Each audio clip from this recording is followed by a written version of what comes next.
안녕하십니까. 언제나 소비자 편에서 방송하는 콘스탄트 김입니다. 저는 33년 동안의 VIP 컨설팅을 해왔습니다. 그래서 상속증여 플랜을 통해서 엄청난 금액을 절세해줬죠.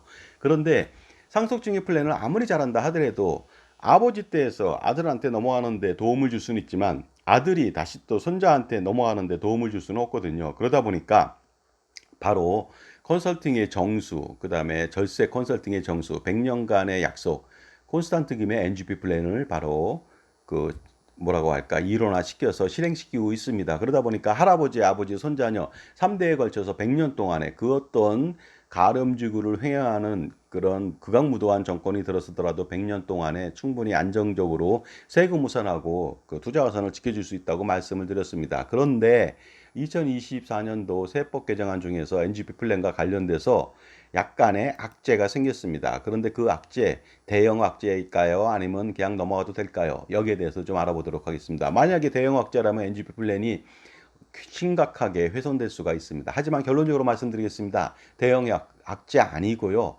분명히 그 부분들은요, 피해갈 수도 있고 설사 당한다 하더라도 얼마 되지 않습니다. 거기에 대해서 알아보도록 하겠습니다.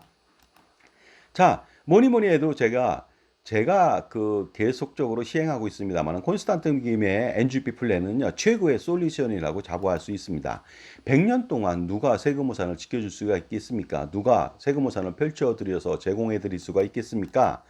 그런데 이번 세제 개편안에 약간의 악재가 있습니다. 무엇일까요? 자세히 알아보도록 하겠습니다. 성실신고 확인 대상 기업인 경우, 법인인 경우에는요, 바로 법인세를 좀 더 인상시킨다는 것이 되겠습니다. 기존의 9.9%가 아니라 무조건 200억 원 이하일 때는 20.9%를 부과한다는 것입니다. 그러다 보니까 지금보다 2배 정도 법인세를 더 내야 된다는 것이죠. 이때 성실신고 확인 대상 기업이라고 하는 것은요, 첫 번째, 그 지배주주와 특수관계에 있는 자의 지분이 50%를 초과하는 경우, 당연히 이건 해당되겠죠, NGP 플랜에.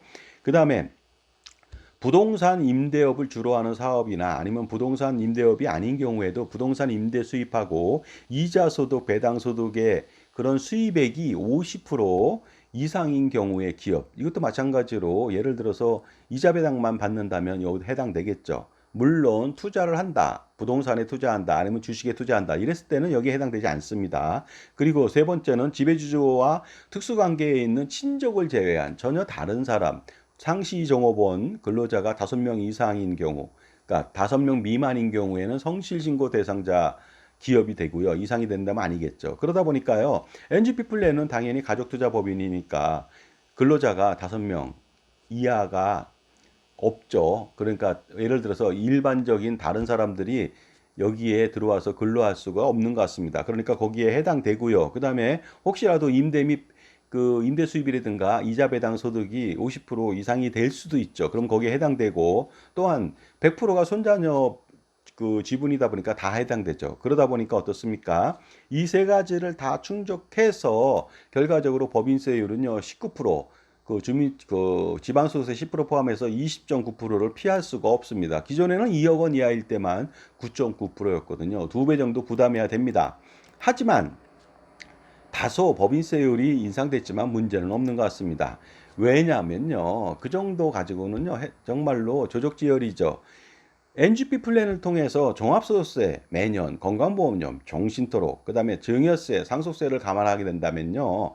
정말로 이 그 법인세 약간 더 부담하는 것은 조족지혈에 불과합니다. 아무것도 아니라는 뜻이 되겠습니다. 그리고요. 투자 소득에 대해서 비중이 50% 초과일 때는 또 여기에 해당되지도 않습니다. 그렇다면 9.9% 그대로 내면 되겠습니다. 가령 주식이나 채권의 자본이익이라든가 투자이익, 부동산 양도 차익이라든가 이런 쪽으로 아니면 뭐 사모펀드에 투자해서 뭐 자본이익을 냈다든가 이런 쪽 이자 배당만 아니라면 그 이자 배당이 또 50% 미만만 되면 되거든요. 그렇게 된다면은 가족투자법인 성실신고 대상 법인에서 제외되니까 9.9% 그대로 내면 됩니다. 그러다 보니까 가수금을 지속적으로 운영했을 때 이자 배당에만 들어간다면 수익률 저하로 안 되거든요. 그러다 보니까 자본이익을 그 얻기 위해서 투자를 다양화시킵니다. 그래서 주식이나 그 해외나 국내나 아니면요 AI 투자 쪽에 많이 자산 배치를 하죠. 그러다 보니까 여기에 해당되지 않을 가능성이 대단히 높습니다. 또한 접대비라고 해서 과거 접대비죠. 업무 추진비 한도액이 좀 감소됐습니다. 왜냐면요. 과거에는 3,600만 원 플러스 수입액의 일정 금액에 대해서 100% 어떻습니까? 최저 3,600만 원 이상 공제 비용 처리가 됐는데 이제 50%만 됩니다. 그러다 보니까 1,800만 원 정도 플러스 알파만 된다는 것이죠. 그러다 보니까 어떻습니까? 접대비 한도가 주니까 아무래도 비용 처리에 좀 부담이 생길 수가 있겠죠.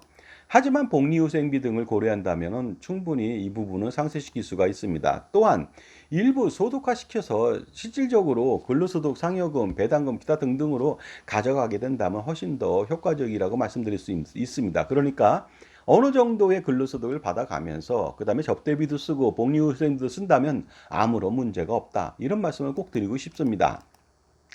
그리고 이미 업무용 차량 관련돼서 비용 처리를요, 기타 법인은 그 가족투자법인이 아닌 경우에는 1,500만 원까지 그 비용 처리해 주는데 가족투자법인은 500만 원까지 3분의 1로 줄었죠. 물론 운행 일지 등을 기록한다면 전액 비용 처리가 가능합니다. 하지만 이거 걱정하지 않으셔도 되지 않겠습니까? 그 500만 원이라도 굉장히 많은 금액을 비용 처리한다고 보시면 되겠습니다. 자, 지금까지 제 정보가 도움이 되신다면 무료 구독하고 좋아요 부탁드리고요. 특히 멤버십 회원가입을 통해서 보다 다양한 혜택을 받아보시고 멤버십 회원들이 동영상 프리미엄 서비스를 통해서 제 동영상 400여 편 이상 수록됐거든요. 앞으로 4,000편 아니면 4만 편 이상이 되겠죠. 그것을 통해서 수억 원 내지 수십억 원 절세해 보시기 바랍니다. 또 차량 감가상각비를 연단위 400만 원만 해주기로 했거든요. 한도를. 타법인은 800만 원이 되겠습니다. 하지만 차량을 구입하지 않습니다. 법인에서. 차량을 렌탈했을 때는 문제되지 않습니다. 성실신고 확인 비용이라고 해서 세무사한테 비용을 내야만 합니다. 하지만 이 비용에 대해서 60% 세액공제를 받거든요. 그러다 보니까 60% 공제를 받습니다. 그래서 250만 원의 세무 비용이 들어간다면 150만 원을 환급받는다고 보시면 되겠습니다. 세액공제가 가능하기 때문에 그렇습니다. 그리고요. 투자 소득을 50%로 초과해서 자산 운용을 하게 된다면 해당 사항이 전혀 없습니다. 그러니까 그 디메리트가 하나도 없다는 것이 되겠습니다. 그러다 보니까 만약에 주식을 투자했고 각종 뭐 AI에 투자를 했습니다. 그랬을 때 연단위 보유 주식을 어느 정도 처분한 이후에 연초에 재매입을 해서 지속적으로 투자해 간다면 어떻습니까? 그 수익 금액이 50% 초과가 투자 소득이 되지 않겠습니까? 그러다 보니까 운영의 묘를 살려서 성실신고 대상 기업에서 벗어날 수가 있다는 것이 되겠습니다. 자, 그리고요. 이러다 보니까 제 아무리 가족투자법인에 대한 제재를 하더라도 별 이상은 없다는 말씀을 꼭 드리고 싶네요. 그래서 100년간의 콘스탄트 김의 NGP 플랜 효과는요. 최고로 아직까지도 자리매김하고 앞으로도 그럴 것으로 보입니다. 자산가라면 엄청난 고민들이 많겠죠. 이 고민 한 방에 해결하십시오. 바로 콘스탄트 김의 NGP 플랜으로 실행 가능합니다.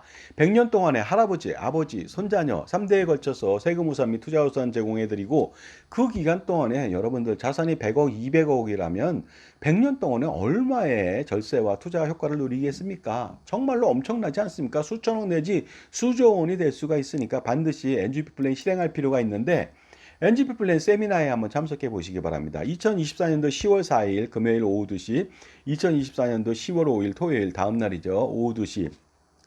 강남역 공간 이지에서 하고요. 신청 방법은 저한테 5만 원, 요 계좌번호 있습니다. 입금하시고 그 성함하고 회차 금요일인지 토요일인지 문자 보내주시면 되겠습니다. 그날 세미나에 오시는 분은요, 저의 저서에 사인해 드리거나 아니면요, 이북을 전해 드리겠습니다. 그러니까 비용 부담은 그다지 없다고 볼 수가 있겠죠.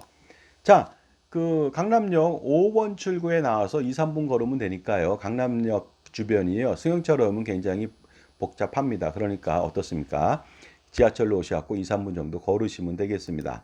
자, 지금까지요. 2024년도 세법 개정안에서 NGP 플랜과 관련돼서 성실신고 관련된 그 대상이 되는 가족투자법인, 가족법인에 대해서 디메리트가 있었는데 그 디메리트가 혹시라도 세법이 시행된다면은 디메리트가 정말로 오는지 거기에 대해서 알아봤는데요. 제가 볼 때는 충분히 그 디메리트는 극복할 수가 있고요. 설사 그것이 그대로 온다 하더라도 그 NGP 플랜을 통해서 100년 동안의 그 뭡니까? 절세하는 금액은요 엄청납니다. 그러다 보니까 그거 아무것도 아니고요. 특히 그거 피할 수 있는 방법 여러 가지가 있으니까 걱정 마시고 NGP 플랜 실행해 보시기 바랍니다. 감사합니다.